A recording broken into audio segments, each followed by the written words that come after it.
قدرتاللہ شہاب پر جب پاکستان میں عرصہ حیات تنگ کیا گیا تو وہ ملک چھوڑ کر چلے گئے۔ جلا وطنی کے دوران اسرائیل کے ایک سب سے بڑے یہودی دانشور نے انہیں تل ابیب آنے کی دعوت دی۔ قدرتاللہ شہاب جب اس کے ڈرائنگ روم میں بیٹھے تھے تو ان کی نظر دیوار پر لگی ہوئی قائد اعظم کی ایک تصویر پر پڑی۔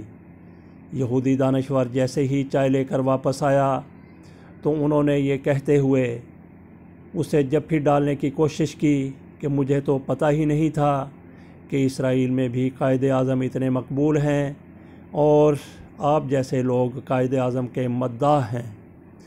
اس پر یہودی دانشور نے ہاتھ سے پاکستانی مہمان کو قدرتاللہ شہاب کو پرے کرتے ہوئے کہا، میں اس کا مداح نہیں ہوں بلکہ اس کا دشمن ہوں کہ اس نے مسلمانوں کو ایک نیا ملک دیا ہے، ایک نیا جذبہ دیا ہے اور ان میں زندہ رہنے کی خواہش پیدا کی ہے، امنگ پیدا کی ہے۔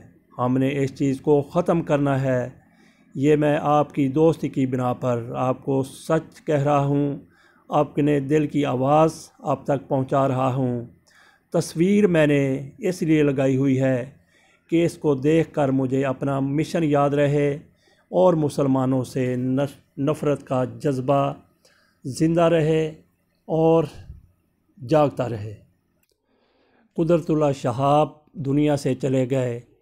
وہ جو ان کا دوست تل ابیب میں یہودی دانشور تھا وہ بھی مر کھپ گیا ہوگا، لیکن آج بھی تل ابیب میں اسرائیل کے دوسرے شہروں میں بڑے بڑے دانشوروں کے، بڑے بڑے یہودیوں کے گھروں میں قائد اعظم کا پورٹریٹ لگا ہوا ہے۔